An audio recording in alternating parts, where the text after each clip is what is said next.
Vamos seguir a nossa aula a respeito da filosofia heideggeriana e a maneira como ela impacta na produção do conhecimento psíquico, que é o mais importante, é aquilo que nós vamos destacar uma vez que nós estamos no curso de psicologia. Primeira coisa a se considerar sobre Dasein é de que nós não estamos tratando diretamente do ser humano. Toda a crítica que nós fizemos, a partir do pensamento de Heidegger sobre o pensamento metafísico, demonstra que seria imprudente ou seria incoerente se simplesmente igualássemos essa categoria Dasein como o humano. Mas, ao mesmo tempo que não é exatamente humano, é o ente, ou seja, aquilo que já é, aquilo que está posto, que se mostra ou que se desvela só e a partir do que nós chamamos o humano. Por que seria uma incoerência igualarmos simplesmente o Dasein ao humano? Porque o humano é também um modo de ser, ou uma forma que eu caracterizaria, ou diria, eu conceitualizaria e já significaria, já dá-se um sentido a um ente, pressupondo que esse ente já seja alguma coisa. Tá, mas se eu falo que o humano não é humano, mas sim Dasein, eu não estou fazendo a mesma coisa? Não, porque o Dasein traz, enquanto um ente, uma abertura ao ser. Portanto, ele não é determinado, ele não é preenchido. Do Dasein eu não posso caracterizar nada de antemão antes que ele vá sendo alguma coisa em situação. Então, nós estamos falando de um ente privilegiado, entre os demais entes, que estão à nossa volta, que pergunta sobre o ser e, para Heidegger, é o fundamento de tudo o que é.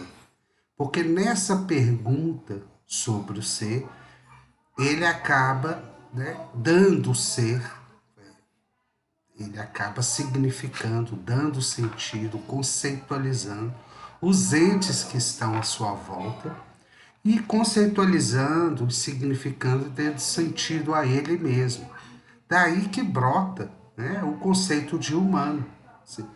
De antemão, há uma abertura para, uma abertura a, uma clareira. E essa clareira significa e dá sentido a si mesmo. Pode-se usar o conceito, então, de humano, e a partir do conceito de humano, até dizer ou categorizar, criar um determinado parâmetro para dizer que essa mesma abertura é desumano. Quer dizer, só no humano é possível que ele mesmo estabelece um conceito sobre o que ele é e diz respeito a essa mesma abertura como não sendo. Só no humano nós podemos falar que algo é desumano. Só os humanos são capazes de atos, sentidos e significados que não equiparem ao parâmetro, ao projeto que ele mesmo criou para si. Então há uma dissonância entre aquilo que ele projeta ser, e aquilo que ele vai sendo, de alguma forma.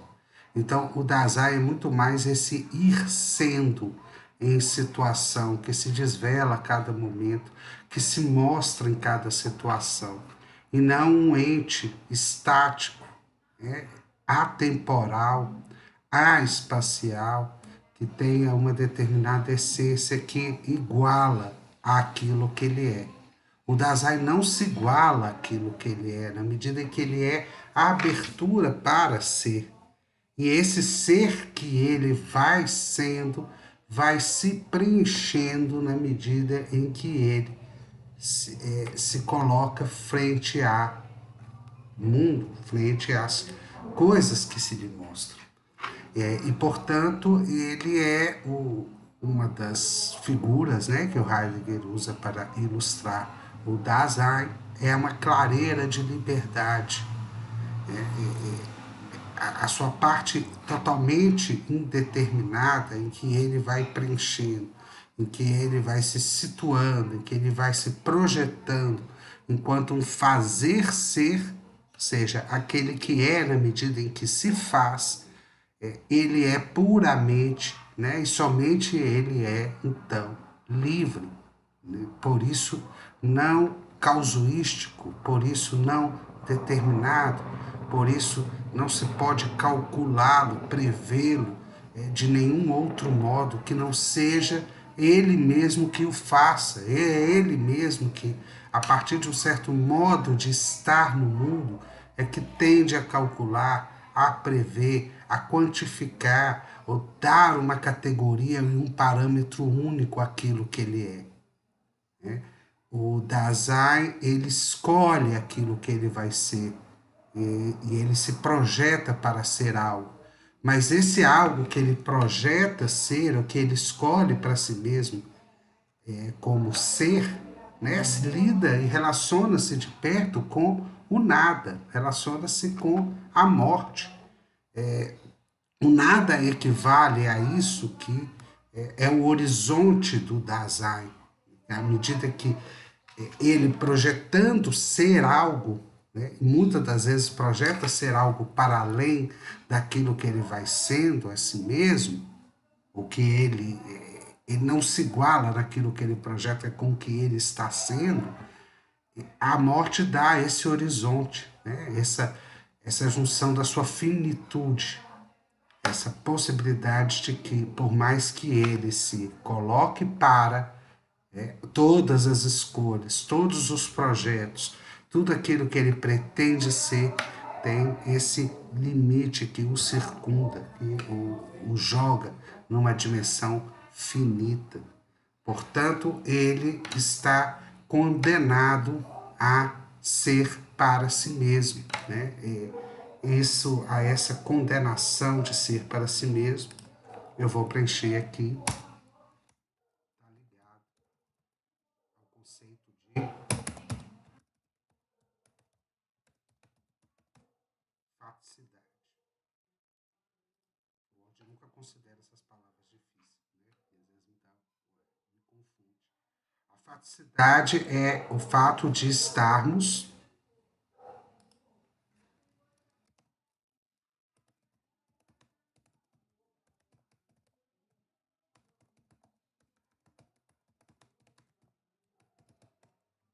jogados no mundo, lançados no mundo. Deixa eu descer aqui um pouquinho. Ou seja, não temos pré-determinado o que somos. Nos relacionamos conosco mesmo a partir de uma abertura de liberdade. Não temos um sentido prévio que nos garanta uma continuidade do que seremos. Portanto, aparecemos a nós mesmos como contingentes, como algo que não se preenche a princípio, mas que pode ir se preenchendo na medida em que o Dasein, e aí essa outra questão, antecipa-se a si mesmo, né?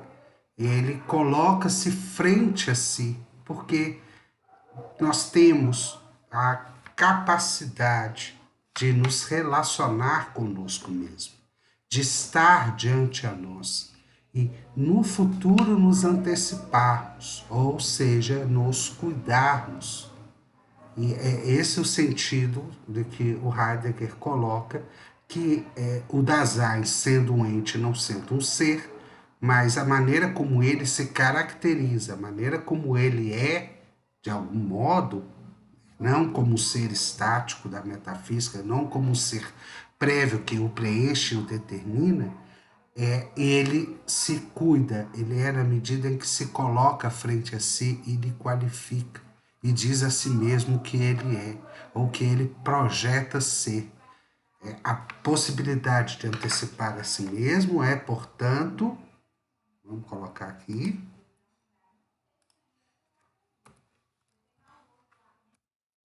projeto,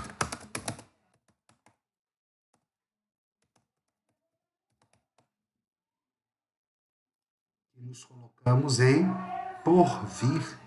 dizer, essa possibilidade que temos de antecipar aquilo que nós vamos sendo e nos colocarmos diante de nós no futuro, isso constitui aquilo que somos.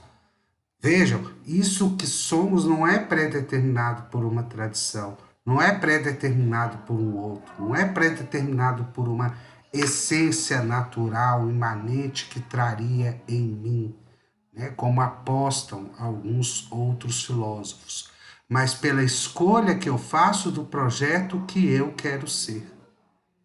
Portanto, o meu projeto em porvir trata-se, né, num modo de ser, fazer.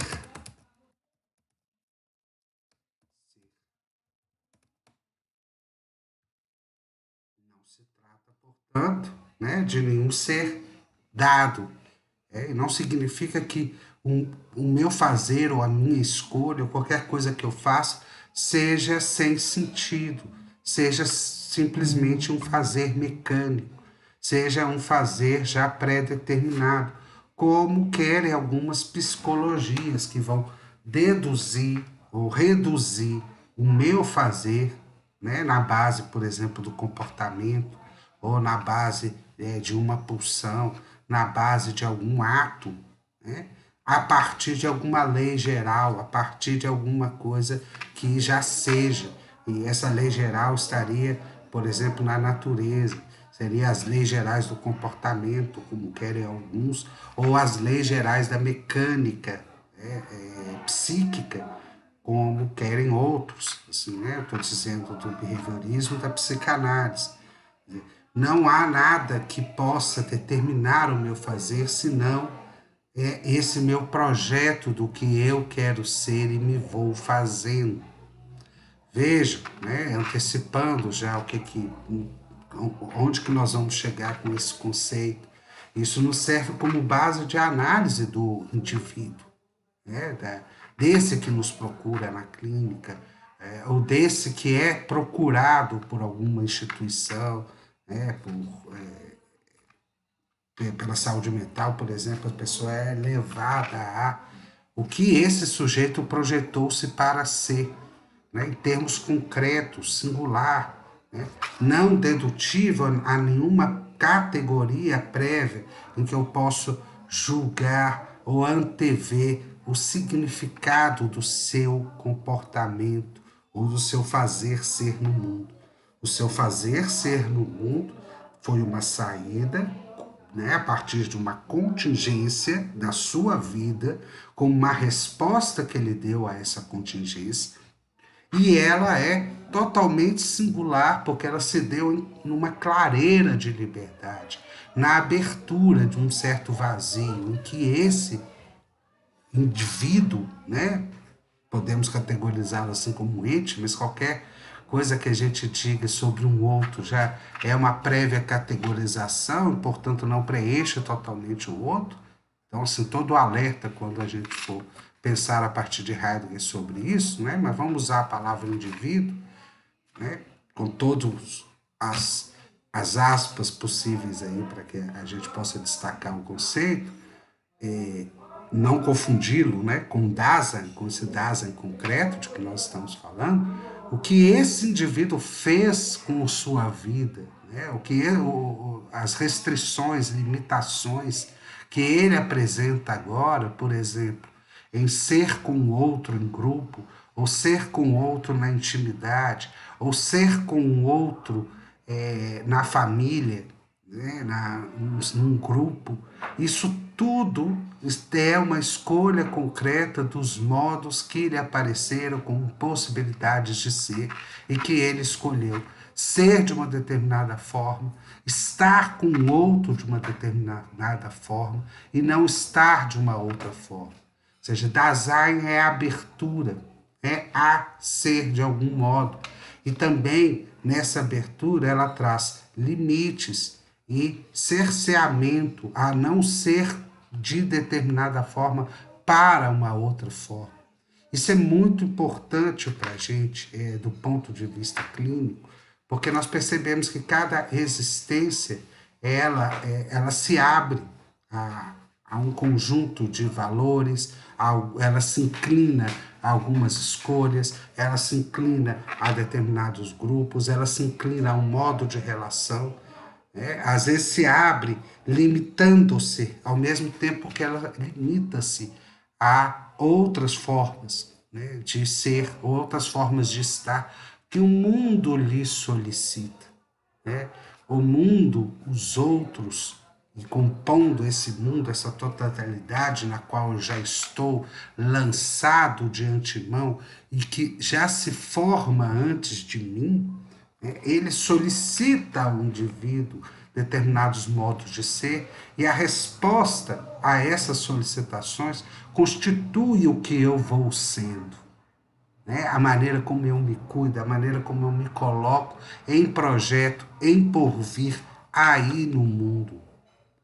Isso é muito importante, eu vou até destacar isso aqui melhor, né?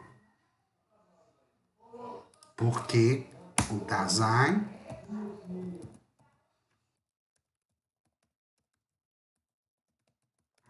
tende a solicitações.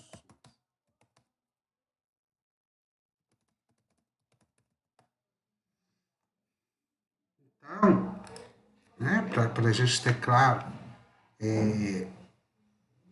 ser que uma determinada pessoa, em algum momento da vida, por determinadas solicitações que lhe cheguem, ela não seja, nessas solicitações, capaz de antecipar-se a si mesmo, projetar-se como um fazer ser, projetar-se como alguém que se inclina, participa e vai sendo junto a essas solicitações, e, portanto, limita o seu mundo a um outro atendimento, por exemplo, de qual essa solicitação que lhe chega não faz parte. O que faz com que esse Dasein se restrinja ao modo de ser com o outro e adoeça para um determinado mundo de outros, né? Não são poucos os exemplos, inclusive está na própria literatura psicanalítica a obra do caso Schreber, né, que está na obra lá do Freud. O caso Schreber é o caso de um juiz de direito que, em determinado momento, foi nomeado a ser desembargador. No momento em que ele é chamado a ser desembargador, ele cria um delírio, né? Um delírio que está lá bem descrito, né, pelo próprio Schreber, uma obra que chama Memória de um Doente de Nervo, dos Nervos, e que serve, então, de base para o Freud tecer uma análise psicanalítica sobre esse caso. O que é importante, assim, do ponto de vista das AINS analítico, é que essa existência se conformava com o modo de ser no mundo como juiz, e além, né, de ser juiz como pai, como homem, como um ser que está no mundo. Nós vamos esmiuçar bastante essas formas de ser, não nessa disciplina, mas na outra, né, que nós vamos ver esse modo dual, o modo plural, o modo anônimo, né, que são categorias já do Binswanger, que já foi um dos, não discípulo, né, mas um dos psiquiatras que se inspirou na obra do Heidegger para uma psicopatologia e uma psicoterapia de base heideggeriana, mas quando ele é chamado a um determinado modo de ser, então o mundo lhe solicita uma determinada forma de ser, ele adoece, porque é como se ele então perdesse o cuidado, perdesse os órgãos, perdesse essa afinação consigo mesmo, sendo de algum modo. E aí ele não se inclina, e aí o ser dele desvanece, aí a relação dele consigo mesmo torna-se inadequada ao modo de ser com o outro. E muitas vezes fala assim, mas a saúde mental ou a psicoterapia não fica, às vezes não se torna um modo, né, uma ferramenta social de ajuste do indivíduo à sociedade, uma adaptação do indivíduo à sociedade. Olha, do ponto de vista existencial, não é isso, não se trata disso. Mas se o indivíduo perde a liberdade na medida que ele perde a capacidade de responder a isso que ele chega desde o social, desde o outro, desde o grupal. Se ele vai se adequar, ou ele vai ser um tipo, como diria o jargão, normótico ou normoide, isso depende muito daquilo em que ele se afina, do projeto que ele vai escolher para si. O indivíduo inadequado a determinadas normas, a determinadas formas de convivência no mundo, não é existencialmente doente. Aliás, muito pelo contrário, se ele tem um sentido para si, se ele coloca-se esse sentido como algo que lhe dá parâmetro de valor, parâmetro de responsabilidade, parâmetro de liberdade frente ao mundo, existencialmente é um indivíduo muito saudável, embora questione as regras instituídas, questione determinadas normas. O indivíduo que adoece não é o desadaptado a determinadas normas, é o que não consegue sequer se colocar como desadaptado, é o que deixa de responder totalmente às situações que lhe chegam. Não é um indivíduo, que em determinado grupo aparece como questionador, aparece sempre como excêntrico a determinadas normas, ou inadequado a uma forma de pensar de um determinado grupo, né? E a partir disso ele tende a modificar aquele grupo, né? Ou lutar contra o instituído pela sociedade da sua época. Não se trata disso. O indivíduo adoecido existencialmente, ele sequer se coloca dessa forma, ele se torna incomunicável, né? Incapaz de trocar e de estabelecer qualquer relação de reciprocidade no mundo humano. Portanto, seu mundo se torna limitado, portanto, ele vai se restringindo, portanto, ele vai perdendo a habilidade de ser com o outro, o que é de mais próprio à existência humana e aquilo que de alguma forma nos coloca, né, como onde estão as nossas possibilidades de ser mundo, com os outros. Se nos aliamos ao mundo dos outros, ou se perdemos qualquer contato, né, se perdemos qualquer relação significativa, se não temos nenhum grupo ou não respondemos de nenhum lugar do mundo íntimo, né, desaparecemos existencialmente. E é disso muitas das vezes que se trata, né, os casos de adoecimento psicótico, né, ou de adoecimento neurótico grave. Isso já deixando, né, antecipando muitas das coisas, já é uma das consequências do pensamento heideggeriano na área da psicopatologia, né, e na área da psicoterapia. Bem feito aí por alguns autores, como Binswanger e Humberto Boss. Tá? Ele atende ou não às solicitações do que ele chega, como eu coloquei aqui. Somos chamados, somos solicitados todo o tempo ao mundo. O mundo nos solicita uma resposta. É uma coisa muito importante aqui, que ele atende, mas pode ser responsável.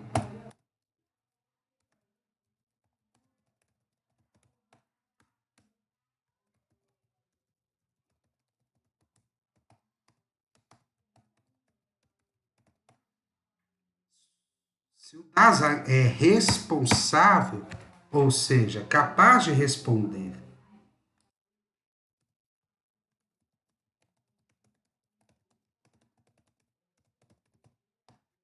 ele é, portanto, livre.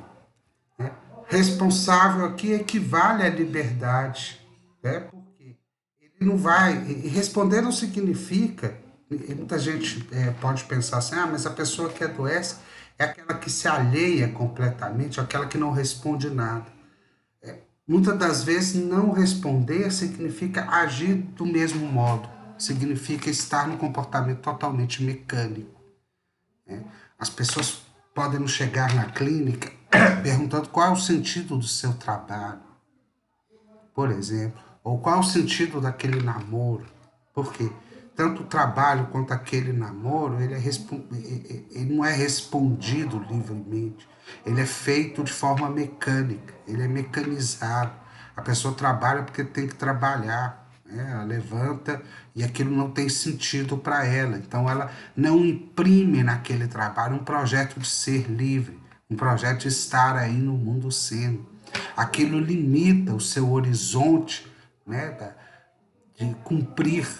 E aí não vou falar heideggerianês, né, mas o cliniquês aqui do psicólogo é a sua vocação humana de ser, a sua vocação humana de ter uma vida significativa. Então ela vem e questiona conosco, né, cuidando de si mesmo, a partir da sua clareira de liberdade, ela questiona qual o sentido que tem o meu trabalho, né?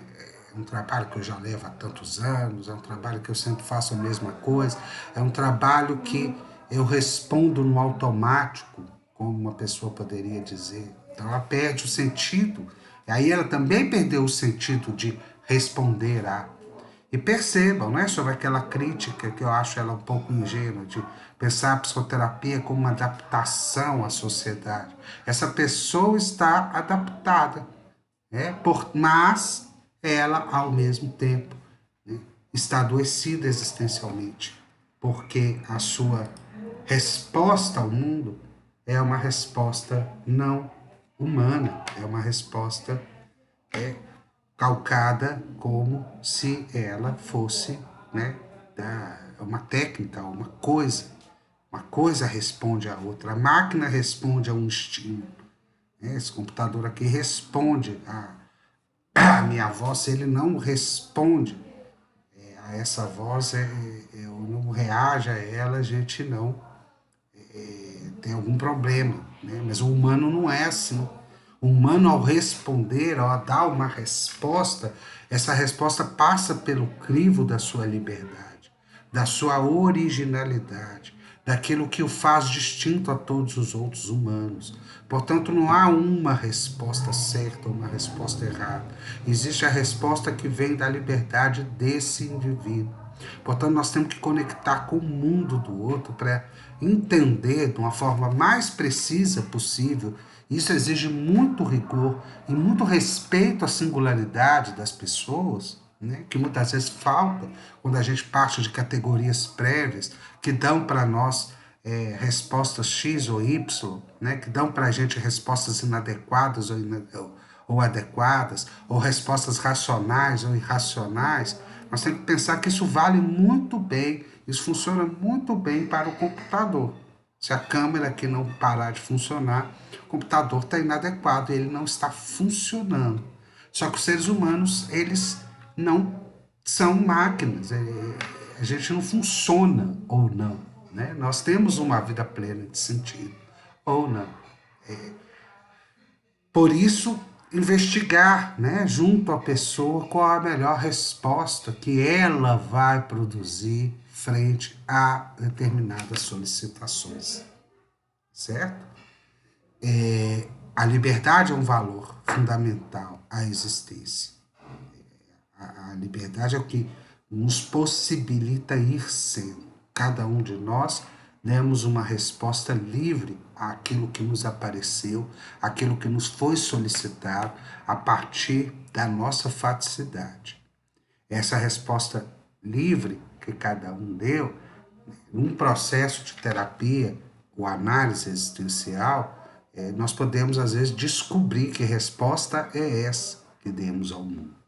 E que outras respostas podemos ainda dar ao mundo, que outras possibilidades podemos ainda vislumbrar para esse mundo em que vivemos. Mas nenhuma das respostas que demos, né, ela feita livre, né, espontaneamente, pode ser dita como adequada ou não adequada. Não é essa a categoria que nós vamos lidar. Né? Isso pressuporia, né, o mundo metafísico, pressuporia um ser, e aí como assim uma base, uma determinação do que é o humano. Vejam bem, né, que possibilidades que essa categoria de Dasein nos dá, porque na medida em que ela abre, e que o Dasein é uma abertura, nós temos que entender como que cada um dentro dessa abertura vai preenchendo o significado do seu mundo. E não como ele se adequa ou não a um conceito prévio que eu tenho de humano.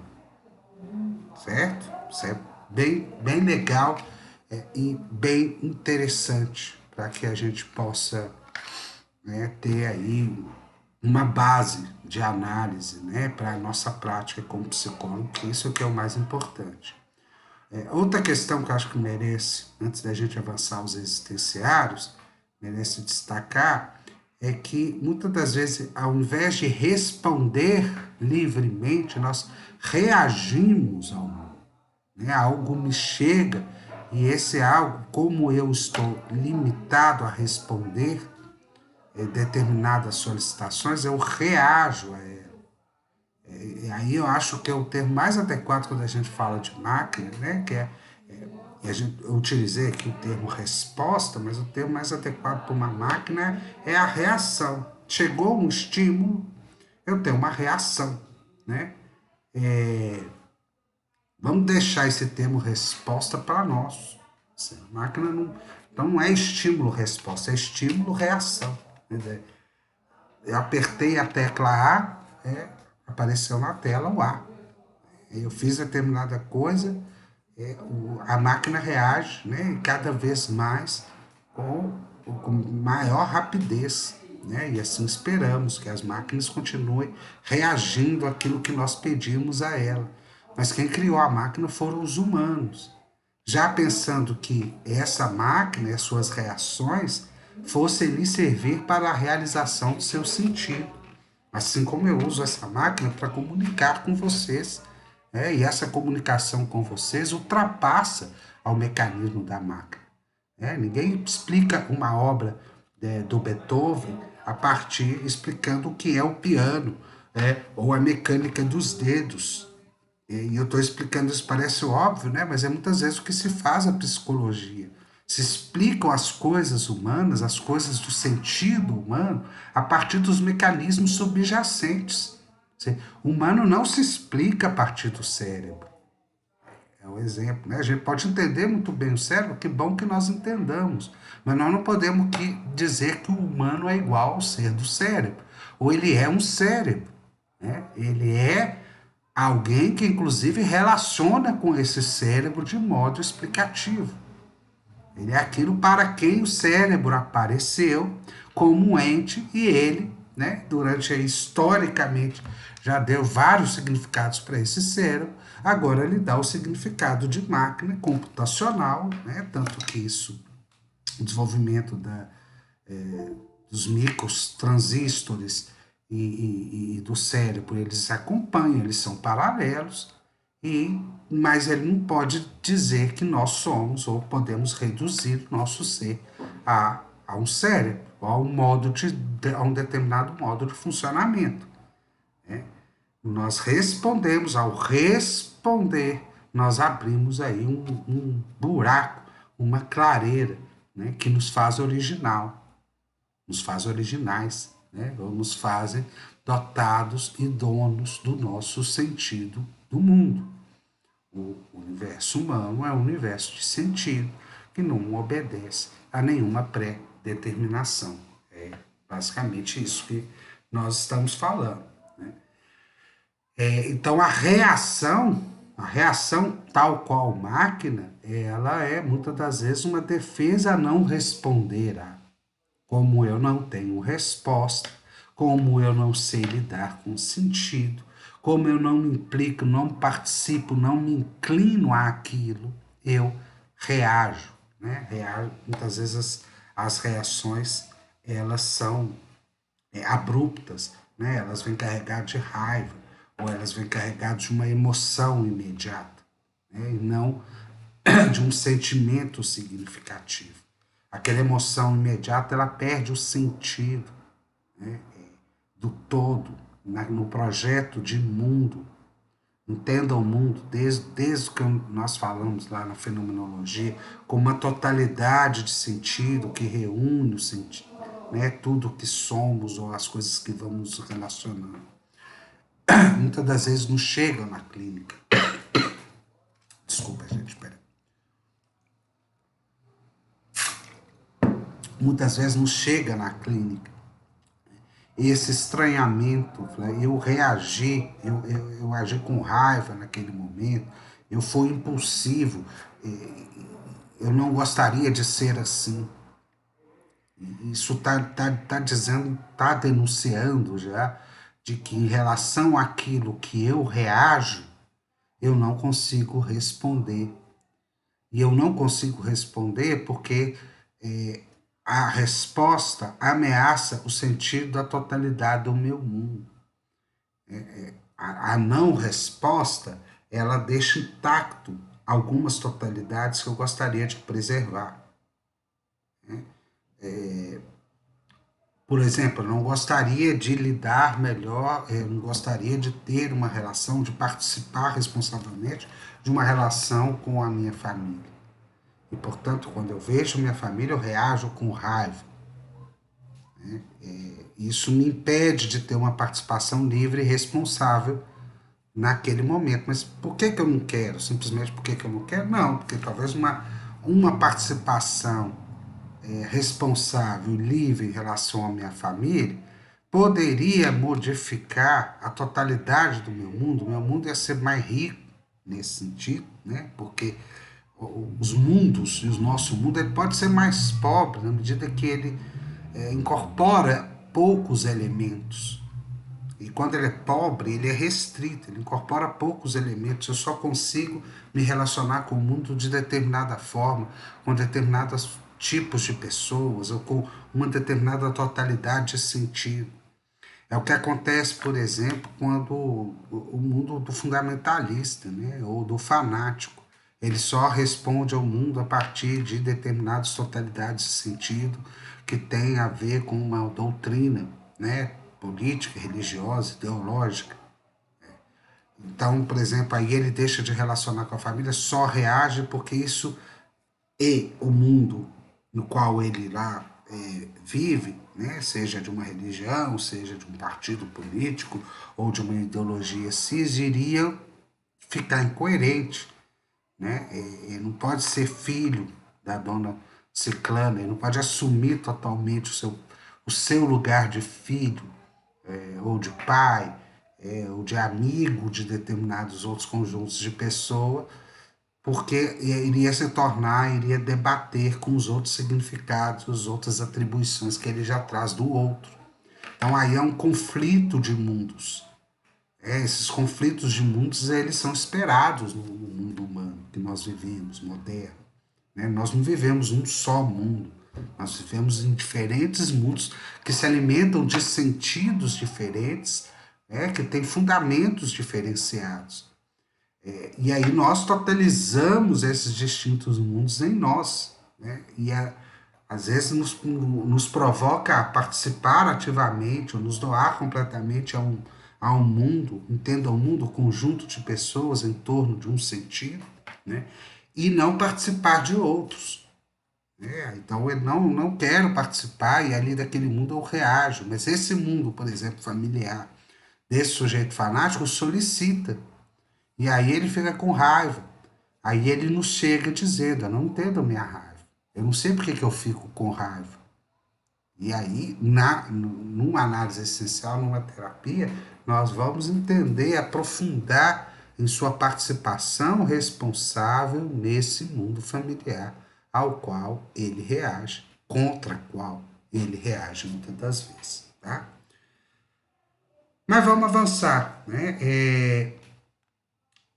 O Dasein, ele tem algumas categorias que nos ajudam a tecer uma analítica existencial. Olha que possibilidade que nós temos. O que é a análise? A análise nós separamos em partes alguma coisa para depois reaver a totalidade. Né? Fazemos uma quebra. Depois dessa quebra, nós fazemos analogia entre as partes e recuperamos a totalidade, compreendendo cada parte. E essa ferramenta, acho que o Heidegger não gostaria que a gente utilizasse essa palavra ferramenta para isso, né? Mas com toda a licença ao pensamento heideggeriano, mas essa ferramenta, essa possibilidade de entendimento, vamos colocar assim, ela nos garante que a gente possa compreender um indivíduo, às vezes um grupo, uma cultura, a partir de diferentes dobras da existência, diferentes flexões da existência. São as várias formas como a existência aparece para si mesma, as distintas dimensões em que ela depois se reúne ou se complementa. Nós já falamos de uma, o Zorg, a cura, a capacidade do humano antecipar-se a si mesmo, de colocar-se frente a si. E a partir de colocar-se frente a si dizer, eu sou esse que reúne tudo isso. Não um eu sou totalmente estático, coincidente consigo mesmo, embora pareça coincidente consigo mesmo. Mas eu sou enquanto projeto, eu sou enquanto porvir, eu sou enquanto esse que projeta ser. Nós falamos também que o Dasein, ele é para a morte, ou seja, não tem como falar de um Dasein ou de exercer nenhum conhecimento.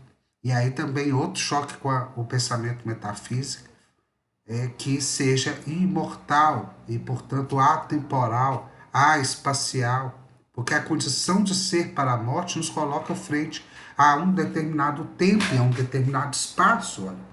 O Dasein temporaliza, espacializa, e significa que nós não temos, ao contrário de muito do que se pensa metafisicamente, seja do modo linear, o tempo, existe um passado, um presente, um futuro, e ele não ele é algo simultâneo, não cumulativo.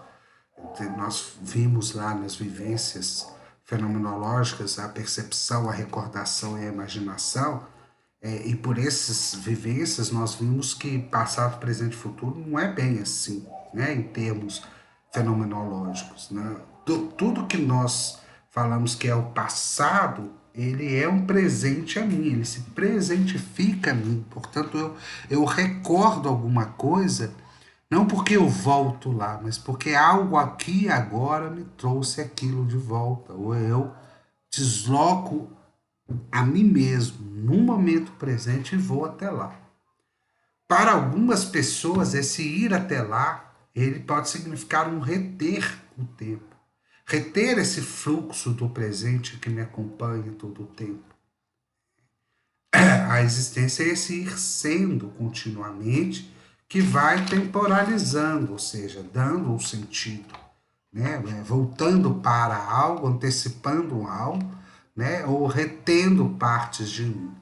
Isso se dá numa determinada totalidade. Então, à medida que eu falo para vocês, estão presentes os três eixos temporais. Está o presente aqui, na medida que eu me dou, e me coloco aqui à disposição de vocês, gravando essa aula, colocando minha energia a esse serviço. Então, isso é o presente, é a minha percepção, é a minha atenção. Se ela se divide de alguma forma, vai atrapalhar a aula, se pode acontecer, como aconteceu em algumas aulas, de vir um carro da pamonha e perturbar. Tem um barulho aqui embaixo dos vizinhos, que pode perturbar a minha doação ao presente. Mas eu poderia sequer estar nesse presente. É aquilo que muitas vezes vocês reclamam, A gente, não deu, porque eu não estava com cabeça para estudar.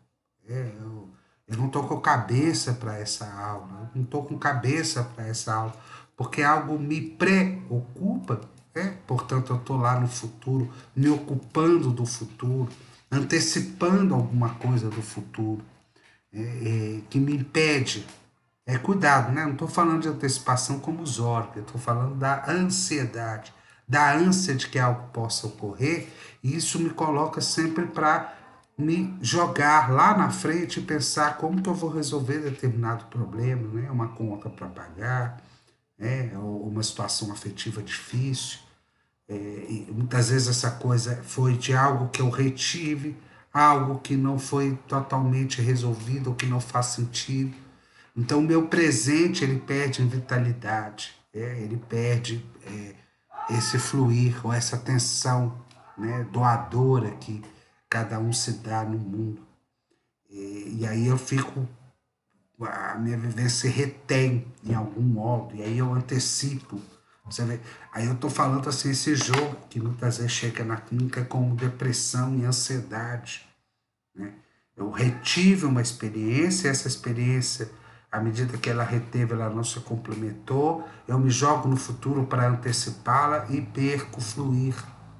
Quando eu perco o fluir do presente, eu também perco o fruir, né, da vida. A vida é fruída no presente, aproveitada, vivida, né, nesse fluxo, à medida que eu me dedico a algo, à medida que eu me dou a algo, que eu respondo a algo, vou preenchendo o sentido do vazio do mundo, né? Ou mesmo contemplo esse vazio, né? Fico em silêncio, medito, contemplo a beleza do mundo. O Heidegger era muito dado aí, né, no chalezinho dele, na Floresta Negra, para olhar simplesmente a natureza, né? Sentir a presença firme do ser que estava ali. Isso preenchia, ele traria uma quietude, né, que o joga no fluxo do ir sendo. O fluxo do ir sendo nos faz saudáveis existencialmente. A retenção ao passado não retira a energia, a vivacidade desse fluxo. A antecipação do futuro também, né? Mas se eu tampouco tenho esse fluxo, só tampouco tenho, desculpa, o passado e o futuro, e só tenho esse fluxo, me dou esse fluxo, eu também limito. Quer dizer, se eu também não faço uma dialética com aquilo que eu fui e com aquilo que eu projeto ser, se isso perde a teia de sentido com aquilo que eu vou sendo, isso é bem típico, né? Como diria outro autor aqui que eu tô citando, volto a citá-lo, que é o Binswanger, que é típico dos estados maníacos, né? No estado maníaco, eu vivo simplesmente no presente sem reter ou sem me antecipar. Aí eu sou capaz das maiores loucuras, entre aspas, né? De me doar totalmente ao presente, de ficar totalmente exposto àquilo que está, que chega em ondas, né? E não me responsabilizo pelo que eu vou ser, ou não me responsabilizo pelo que fui. É a festividade maníaca, é bem típico. A festa, né? Todas as festas, elas nos lembram isso. Quando nós estamos totalmente dedicados à música, dedicados à interação, dedicados àquele agora que flui na festa, é bom que nós não levamos para a festa nenhum problema daquilo que aconteceu antes, ou que nós ficamos à festa preocupados com o porvir, né? A festa fruída é aquela festa que eu me dou totalmente, né? Mas imagina que isso é um estado existencial, né? Que da festa, em algum momento da festa, nós vamos começar a preocupar com, né, que nós temos que voltar, que existe um outro dia, né, que pode ser que a ressaca do outro dia vai ser ruim, a gente se cuida, se antecipa de algum modo. Mas a mania, enquanto uma festividade existencial constante, ela não dá essa possibilidade, ou essa possibilidade fica muito limitada. Por isso, muitas vezes, a pessoa adoecida, ela sai, por exemplo, na rua, né, vai andando na rua sem rumo, e esquece muitas das vezes o que foi, né, ou não se projeta para o que será, e às vezes vai ser encontradas em situação vulnerável, na rua, abandonada, sem comer, né, com problema com as vestes, muitas vezes a pessoa, né, não é incomum, já tive casos que eu acompanhei assim, da pessoa aparecer desnuda em algum lugar, né, sem, ou se torna em situação de rua, às vezes um surto maníaco pode levar a pessoa a isso, né? possibilitar com que ela perca essa referência do estar no mundo.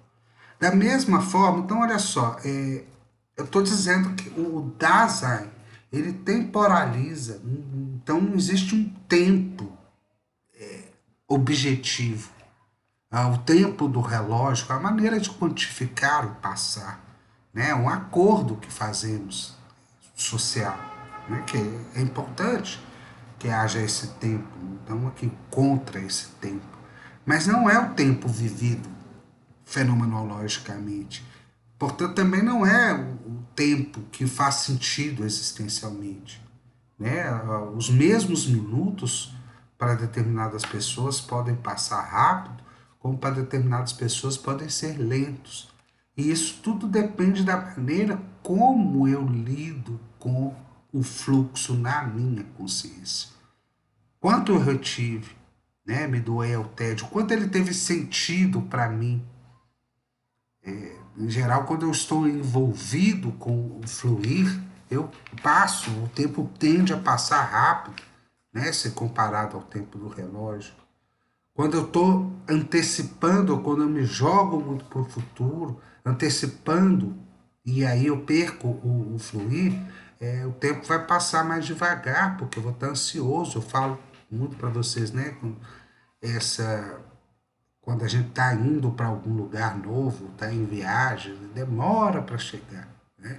Quando a gente já volta, nós porque quando a gente está indo, a gente cria uma expectativa de chegar no lugar, né? Se criamos essa expectativa, não estou criando uma regra, né?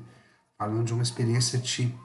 Se criamos essa expectativa, se queremos logo chegar, se temos, né, expectativas interessantes para o lugar para que a gente vai, o tempo vai passar, vai custar para passar o tempo da viagem. Por outro lado, quando a gente está voltando, né, às vezes a gente não está com tanta expectativa de chegar, né, porque tem a casa, tem que cuidar das coisas, tem a vida ordinária de volta, e aí o tempo, né, ele vai passar mais rápido, vai demorar menos a volta do que a ida. E, então nós não temos tempo objetivo, nós temos modos de temporalizar. Isso é um, um aspecto, né, uma, um existenciário muito importante para a clínica. Entender como o outro temporaliza. Entender o que está aberto, o que está fechado para ele, nesses termos da sua temporalidade. A mesma forma, né, não existe existencialmente um espaço pronto, né, o espaço objetivo que a gente metrifica, né, ou coloca em números, não é o espaço existencial. O que está, o campo aberto, tanto o quarto, o dentro e fora, tudo isso, todas as categorias, o horizonte, a estrada, né, são categorias existenciais. Quer dizer, em determinado momento eu posso, por exemplo, quando está chovendo, né, está lá fora, está chovendo, está frio, o espaço do quarto ele ganha uma dimensão de acolhida, de acolhimento, e aí ele, à medida que chove, a casa vai se tornando confortável. Agora, se tem um sol de rachar lá fora, né, há uma solicitação para que eu saia, para que eu vá, já o espaço da casa ele vai se tornando um espaço restritivo. Eu já começo a me sentir preso. Da mesma forma, quando eu vou ao trabalho, eu tenho que me colocar uma certa vestimenta, eu tenho que entrar numa sala restrita, tenho que ficar sentado. Vocês em sala de aula, né? Assim, tá aquele calorão lá fora, convidando para uma cachoeira, convidando para um passeio. Pode sentir todo esse espaço ali institucional, aquele prédio, e hoje nós estamos vivendo uma outra relação com esse espaço, né? Como restritivo, como ruim. Então, aquilo, os horizontes, a noção de proximidade, de distância, ela se torna mais difícil quando o espaço aparece como restritivo. Ao mesmo tempo, ele pode ser restritivo e ser a minha proteção, né? O que acontece muito nos estados melancólicos. A pessoa, ela pode restringir o seu espaço vital ou a sua sintonização com o espaço a tal ponto que ela só fica no quarto, às vezes no quarto ela só fica na cama, em alguns casos graves que eu já acompanhei, ela vai para debaixo da cama e só fica ali, porque qualquer outro espaço pode se tornar ameaçador. Há uma coisa que o Binswanger, estou citando ele de novo, fala, né, de uma atmosferização de algum tema existencial, que quando determinado aspecto da existência, por exemplo, um medo, um terror, alguma coisa, ganha todo o espaço aberto. Então, o Binswanger chama isso de espaço sintônico. Eu olho para o espaço aberto com medo, eu olho para o espaço aberto sob pânico, né? E o que não é o pânico, muitas das vezes tem essa origem, né? Frente a uma determinada situação, a minha existência fica ameaçada, né? E o espaço amplo, aberto, aquele que eu não posso totalmente controlar, ver, prever, andar, manejar, como é o espaço da mesa, né? Mas da rua eu já não posso fazer isso, e aí ele se torna um lugar ameaçador, né? Um lugar em que traz a essa existência uma sensação de morte, de desvanecimento, né? Ela às vezes traz o sentido de que vai desaparecer. Outra noção própria ao Dasein, outro existenciário, tem a ver com a disposição. O Befindlichkeit, que diz o Heidegger, é a forma como esse Dasein já está no mundo, de algum modo. Eu vou colocar uma coisa que não é igual, mas é equivalente. Humor. O Dasein está afinado ou desafinado. Não sei, né? Ele está afinado a alguma coisa, ele está afinado ao grupo, por exemplo, né? Algumas existências. Eu acho muito interessante esses fatos, né, que são recorrentes na clínica. Assim, ela diz, a pessoa diz, não, eu sou cheio de amigos, né, eu sou cheio de grupos, no entanto, eu me sinto muito só. Né? Eu sou afinado à multidão, eu sou afinado a que é tanto de gente, né? Eu sou afinado a um grupão, mas não sou tão afinado à intimidade, eu não sou tão afinado à dualidade. O Binswanger chama atenção também, né, a um modo de ser dual, né, um modo de ser em que eu me coloco frente ao outro que desvela a minha totalidade singular. Porque o outro do grupo, ele não desvela a minha totalidade singular, ele desvela o meu papel, a minha função perante esse grupo. Às vezes tem existências que lidam muito bem com isso, conseguem num grupo estar muito bem, né, ser um líder, se destacar, né, ser gente boa, e ali ela se sente confortável, ela se sente sendo, ela sente que aquilo ali faz sentido para ela, tá no meio daquele grupo. Quando ela é chamada para a intimidade, ela se sente um pavor, ela sente um vazio, né? Já houve casos de pessoas que quando são chamadas a esse lugar, né? Ela quase que desaparece, começa a vista escurecer, começa a ter uma sensação de ansiedade muito grande, porque ali ela não consegue dar uma resposta, ela não consegue ser totalmente, né? Tem alguma coisa ali que não foi constituída, nós precisamos entender essa existência, né? No modo de ser com, que é esse modo aqui que eu coloco aqui embaixo, um outro existenciário, com o outro íntimo, com o outro que me aparece, né? A relação dual, a relação de conjugal, né? De casal ou da amizade íntima, né? Que é de onde o Binswanger, e aí em confronto até com o pensamento do Heidegger, né? Porque nós estamos falando de um pensamento de um filósofo que nem sempre, né, nos dá base, e quanta base nos dá para entendermos a partir da psicologia, mas né, nem sempre está ali aliado totalmente à experiência clínica. Então, o Biswang, ele entendeu, por exemplo, que o conceito de sorg, de cura, de cuidado, tem a ver e se alimenta da relação dual, do amor e da amizade, que o Heidegger discordou completamente, tá? Depois nós vamos aprofundar nisso quando a gente tratar especificamente, né, das análises. Mas nós vamos retomar muito do que nós falamos nessa aula, quando tratarmos especificamente das análises, que é o primeiro movimento, então, né, ou um dos primeiros, da fenomenologia existencial, do campo da filosofia na aplicação, né, da clínica. Mas, enfim, eu tenho uma determinada disposição ao mundo. Eu estou no mundo de alguma forma, com um determinado tipo de humor, sintonizado a algumas coisas e a outras não. Né? Eu posso estar com humor amplo, aberto. O Jasper costumava falar dessa ideia do campo da consciência, né? Enquanto abertura e intensidade.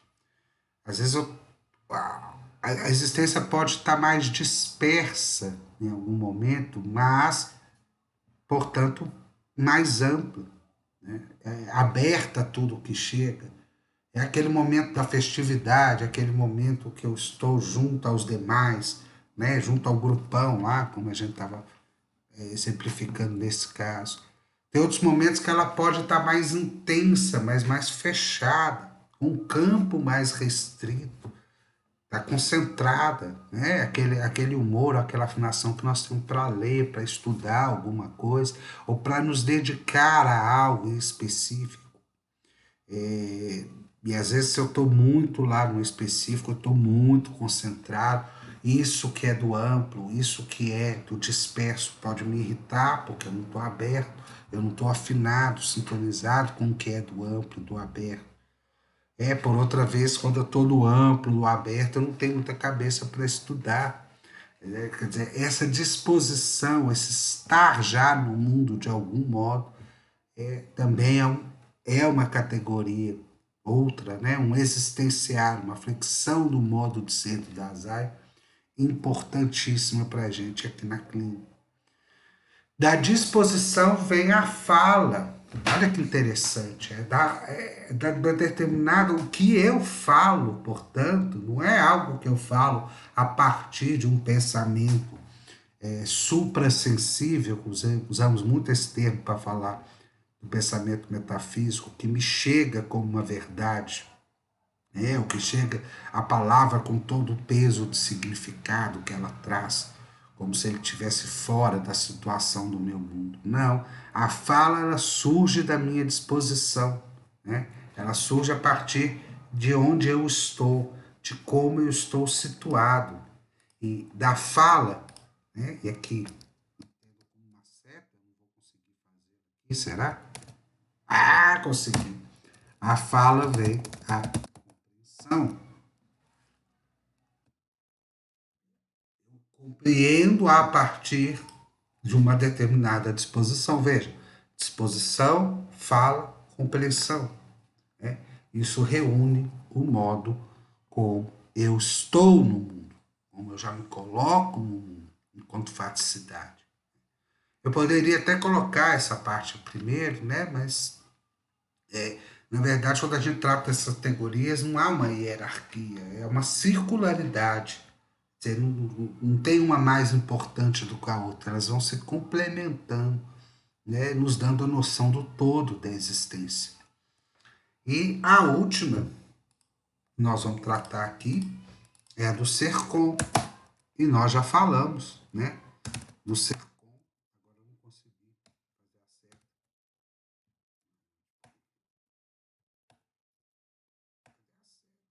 O que é a outra?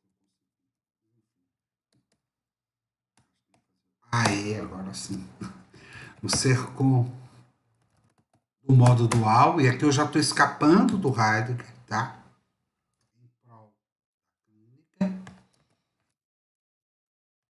do modo plural, do modo anônimo. Nós vamos retomar muito esse tema quando falarmos da clínica, lá na disciplina de técnicas psicoterápicas. Aqui, né? Alguns estão aqui, não pela disciplina, mas assistir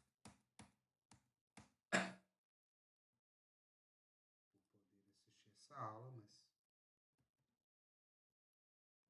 pessoal aí que está cursando teorias psicológicas 3 saibam disso, porque haverá técnicas psicoterápicas. Nós vamos explorar muito essas modalidades do ser com, né, dual, no modo íntimo, que eu disse, esse modo de estar com o outro frente a frente, na intimidade, típico do amor e da amizade, segundo Biswanger.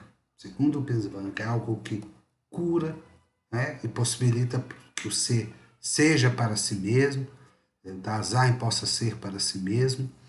O modo plural, que é o modo do grupo, ele é um modo em que eu sou sempre um terceiro para o outro, né? E aí a função, o papel social, a minha função em determinado grupo é o que conta, né? Então eu posso, por exemplo, o mundo pode ser muito enriquecido a partir de uma disposição, né? A partir, e a sua fala, é a compreensão que ele tem sobre si mesmo, e está coerente com o modo dual, né? E aí, a gente fazer uma análise completa, ele espacializa sempre no modo dual, ele procura um outro, né? Procura aquele rosto que vai lhe complementar no modo íntimo, né? Não quer saber do grupo, quer saber de relações mais profundas. E ele compreende o mundo a partir disso. Ele entende o mundo somente a partir disso. Porque ele é restrito ao modo plural. Ele não se afina ao modo plural, ele não entende a fala plural. Ele não entende, ele não se encaixa, entre aspas, em nenhum grupo. Porque ele entende o grupo a partir do modo da intimidade. Isso, segundo um autor que nós trabalhamos na psicopatologia fenomenológica, essa invasão do dual para o plural poderia é tipo dos fenômenos da histeria, né? Quando eu chamo para mim uma atenção particular, especial, no momento em que a atenção ela precisa ser distribuída, como no modo plural, né? Assim, eu exponho uma intimidade quando naquele momento eu ocupo um papel, né? Eu sou um terceiro de um grupo, eu não sou a peça central desse grupo quando acontece no modo dual, que eu estou me relacionando. Então chama atenção a mim, mas aí eu também tenho que doar atenção ao outro e joga esse jogo. Do mesmo modo, muitos podem estar fechados ao modo dual, como eu já falei no exemplo, e viver uma vida afinada, com humor afinado ao modo plural. Por isso que precisa sempre da festa, ou precisa sempre do boteco, precisa estar de alguma forma, né, numa certa impessoalidade, ou seja, não é chamado sobre a sua singularidade, mas daquilo do papel que executa. A pessoa, a gente é boa, ela toca violão, né, ou ela sei lá, é um bom estudante, é uma ótima estudante, aí se adequa muito bem ao universo da sala de aula, mas quando ela é chamada para o modo da intimidade, para o modo dual, ela não entende a linguagem, né? Linguagens típicas do modo dual, há uma compreensão de um mundo típica do modo dual, né? Numa certa disposição, ela pode se sentir restrita, ela não vive a mesma temporalidade. A temporalidade é outra, né? Quando estamos nós e uma outra pessoa, muitos sabem disso, né? Principalmente as canções de amor, sabem que o tempo lá fora é outro tempo, né? Quando é o tempo de dentro, o tempo daquele casal, o tempo daquela intimidade, mas ela tem horror a esse tempo, a temporalidade dela se joga no grupo, né? E o mesmo se dá no modo anônimo, né? No modo anônimo, nós estamos falando desse modo em que eu não sou. né? É o modo das massas, é o modo das multidões. Muitos também podem se afinar a esse modo ou sofrer pela falta de singularidade nesse modo. Por exemplo, uma pessoa carente do modo dual, né? Ela também é carente do modo singular dela com ela mesma. E aí, quando ela está no modo anônimo, ela tende a desaparecer. Ela tem uma sensação de quase morte ali, né? Bem que não é bem isso o sentido da sensação de quase morte das pessoas que estudam a experiência de quase morte. Eu estou dizendo essa experiência de pânico, de desvanecimento, né? De que essa impressão de que algo me vai acontecer e que eu não vou ser, né? Nós vamos já na outra disciplina lidar muito bem com isso. Agora precisamos fechar aqui com uma das coisas talvez mais importantes e polêmicas do pensamento do Heidegger na psicologia, que é a noção de propriedade. Eu vou colocar assim, um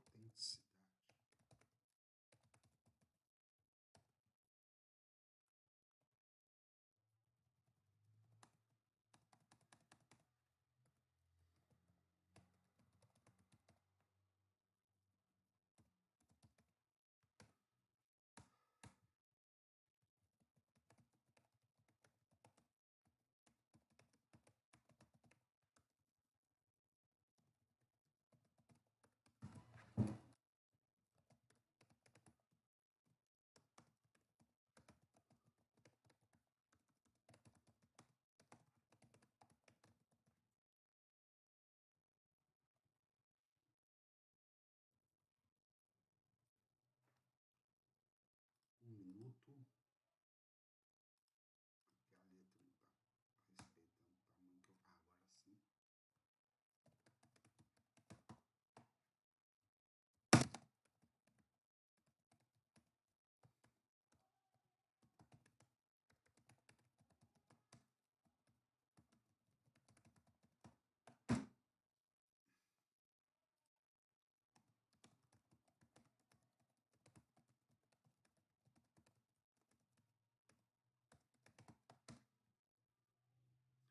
Pois bem, Baldassar encara a angústia que o remete à sua finitude.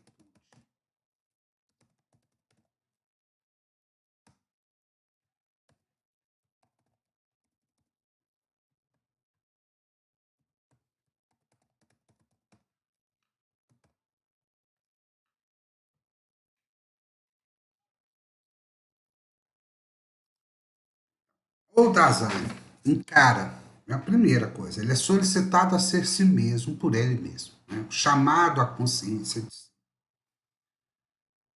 a sua singularidade. Ou seja, somos, segundo Heidegger, temos esse chamado. Quando não respondemos bem, trazemos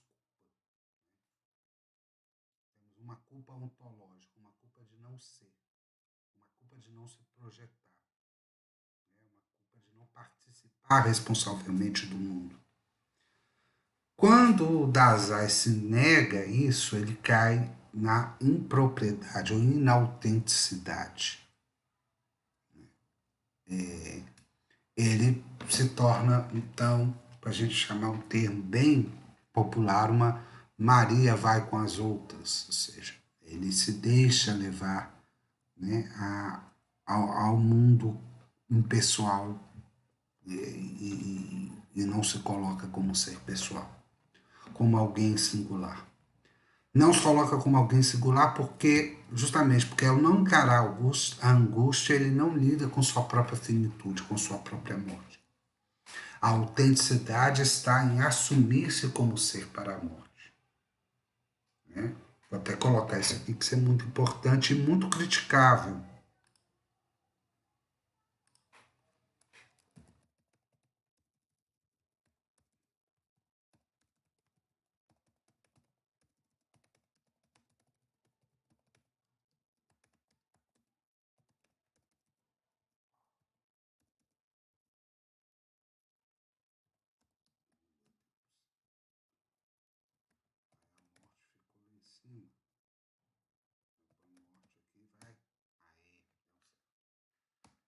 assumir-se como ser para a morte. Né? Assumir-se como ser para a morte é aquilo que me coloca como próprio, porque traz à consciência a minha faticidade, traz à consciência o meu vazio, portanto, traz à minha consciência a clareza da minha liberdade, traz a posse de mim mesmo enquanto zorga, enquanto aquele que antecipa a si mesmo, e traz a consciência de que eu temporalizo, de que eu espacializo, de que eu sou com os outros. Quer dizer, então eu lido com o vazio, ao lidar com o vazio, ao lidar com a angústia, eu me projeto, né, como um ser próprio, autêntico, singular. Né? Ao contrário disso, e aí, né, para complementar, eu tenho uma fala própria, singular, autêntica, e, portanto, uma compreensão própria. A ideia de próprio aqui é muito forte, né, porque o termo que até o Heidegger vai usar do alemão, de propriedade e impropriedade, está lá em cima, é o termo que eu utilizei, ó, propriedade e impropriedade, ele diz respeito a isso que me faz singular frente ao outro. Né? Por aí eu assumo a minha liberdade enquanto responsabilidade. A habilidade de responder ao mundo. Né? E tem, então, sou dono dos meus projetos. Né? Sou dono das minhas respostas ao mundo. As assumo como próprias. Por outro lado, no meio das multidões, eu me entrego a tagarelice. O que é a tagarelice? Não é, é o contrário de uma fala própria, de uma compreensão própria. Ela é a fala sobre falas. Ela é a fala que eu reproduzo o que eu falo sobre aquilo que o outro falou. É a fala do botequim de manhã. Você viu o quê? Né? Eu ouvi dizer que nós estamos no tempo que essa tagarelice ela ganhou um outro recurso. O Heidegger estava ali falando da rádio, estava falando da TV, estava falando, ele estava ali no ponto dos meios de comunicação, né? Estavam começando a evoluir. Somente a rádio foi muito importante na época dele. O Hitler investiu muito em rádio. É engraçado que, se por um lado, o ser para a morte, como ser próprio do Dasein, ele dá uma força, vamos dizer, para o soldado de Hitler, né? Esse que vai assumir responsavelmente o seu destino e a sua morte, porque vai fazer algo que tem sentido, e isso foi lido por Levinas, por exemplo, né, como uma força para o soldado nazista morrer na guerra. Por outro lado, a manipulação das massas, e pela tagarelice, ou seja, eu vou escutando a máquina de propaganda do nazismo, né, esse afã de novidades que se criam pela multidão. Então, eu sou aquele que quero ouvir do outro para poder reproduzir o que o outro falou. No entanto, a minha compreensão ela é sempre ambígua, porque eu não tomo uma posição segura, né, minha. Ela vai de acordo com a tendência da multidão. E aí eu estou sempre tentando preencher esse vazio, porque a impropriedade me leva ao tédio. E esse tédio ele é cumprido pelo afã de novidades, né? Essa ânsia que tem em saber o que aconteceu, o que vai acontecer, quem morreu, quem não morreu, né? É outra conversa de botequim que a gente ouve, né? Tanto aquilo que disseram, aquilo que não falaram, e agora já não é tanto a rádio, mas o WhatsApp, né? Tanto a ambiguidade que me leva às vezes a assumir posições ambíguas, mas elas não, como elas não são próprias, elas não se questionam em serem ambíguas, elas vão de acordo com a tendência a, né? E isso foi a máquina de propaganda nazista. Engraçado, né? O Heidegger foi o partidário do Partido Nacional Socialista, né? De alguma forma. Pode-se ler na obra dele alguns elementos que favorecem, né? Embora nada tão explícito, né? Nada que a gente possa estabelecer uma relação direta, né? Mas que outros autores vão ler como que favorecendo ao pensamento, a tendência política de Hitler. Mas quando ele fala que o impróprio é das multidões, ele meio que está dizendo que esse ser aí está perdido, né? Enquanto se alheia às multidões, enquanto se torna assim próprio, impessoal às multidões. Essa diferença, ela na psicologia, ela pode ser usada ao pé da letra, assim, dizendo assim, a pessoa é quão mais responsável, quão mais ela se angustia, quão mais ela se assume como ser para a morte. Ou ela é irresponsável, quão mais ela se aliena, quão mais ela se coloca no meio das multidões. E aqui é o contrário, tá, gente? Assim, ela não se assume como ser finito, ela não assume a sua angústia, portanto não assume seu ser para a morte, se joga nas multidões sonhando que é imortal. E aí a gente pode pensar, né, e colocar isso como balizador de saúde e doença. Quer dizer, quão mais autêntico, mais saudável é uma pessoa existencialmente. Ou podemos pensar como duas dimensões possíveis a todos, né? Em alguns momentos, algumas requisições da vida vai me colocar frente à angústia, a possibilidade de que eu morra, e vai permitir que eu assuma, né, a minha propriedade de mim como ser para a morte. Em outras situações da vida é próprio que eu não me singularize, né, que eu não tenha fala própria, que eu não tenha compreensão própria, que eu me jogo no meio das multidões de um mundo já pré-formatado, já dado. Né? Esse jogo entre ser próprio e impróprio seria parte, então, da existência humana de todos nós. Né? Nós estamos, em algum momento, nós assumimos o mundo já dado, já pré-dado, assumimos papéis, né? Assumimos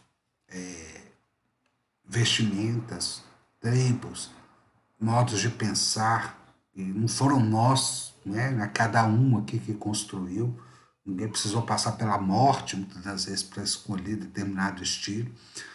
Foi acriticamente, foi irrefletido, mas diz respeito à nossa participação no mundo, diz respeito ao laço que eu tenho com o mundo, mas muitas vezes, quando esse laço que eu tenho com o mundo ele se desfaz, ele é rompido por alguma circunstância externa, né, por alguma ruptura, que pode se dar por vários modos, seja uma tragédia, né, seja uma mudança de ciclo vital, né, seja uma nova configuração mesmo que parte de mim, um novo sentido espiritual, no sentido de achar um sentido para a vida que eu posso me dar. Eu sou chamado a assumir-me como próprio. Então, eu digo isso a partir de um autor que chama Blankenberg, fala que, em grande parte, né, as vivências esquizofrênicas era uma tentativa de sempre ser si próprio, sempre lidar com a angústia, sempre assumir-se como ser para a morte e não achar no mundo um lugar confortável onde descansar. Né? Não achar no mundo algo predado, não ver, não fazer laço com aquilo que já foi constituído, com aquilo que já é. Né? Sempre colocar em suspensão, é como se estivesse, para usar o termo da fenomenologia, sempre em atitude fenomenológica, sempre fora do mundo. Né? Isso me coloca sem arraigo, parece o ironista lá do Kierkegaard, né? O psicótico, nesse sentido, ele é um ironista, ele fica ali pairando sobre a realidade, tentando toda hora reconstituí-la através de alguma história, através de uma ficção, né, que não é compartilhada com todos. Mas o neurótico ele também pode, né, por outro lado, se arraigar tanto ao mundo, né, dedicar-se tanto às multidões, dedicar-se tanto ao certo, estar com uma antena preparada, né, para cumprir as expectativas, ou para responder, né, de uma forma adequada, não livre ao que o mundo espera dele ou que as outras pessoas esperam dele, que ele perde o próprio, né, que ele perde a angústia, que ele perde a possibilidade de que a existência tenha um sentido. E nisso ele carece de sentido. Então, se de um lado nós temos esse que não mora, né, que está flutuando, buscando um sentido fundamental que nunca encontra. Por outro, nós temos esse que achou como se tivesse achado um sentido e por falta de questionar alguma possibilidade, por falta de esvaziar-se no mundo, né, prefere não perguntar sobre o sentido, né, e tem uma vida mecanizada, robotizada, que acaba levando a um sofrimento, né, que o maior testemunha desse sofrimento neurótico, é o corpo. Né? É o corpo quem grita, é o corpo que dói, porque a corporeidade humana, que é outro existenciário que eu não citei, antes dela ser uma máquina, né, ela é um gesto cheio de sentido, cheio de significado. E com isso a gente encerra, né, lembrando aqui, né, desse último existenciário. Nós vamos tratar a corporeidade.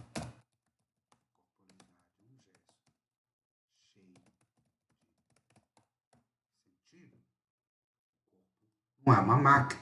O corpo é algo que comunica, que vive no mundo do outro. E, portanto, é algo humano. E a filosofia de Heidegger vem destacar. Outro paradoxo, né? Se Heidegger foi aí condenado por alguns, né? Não sem razão,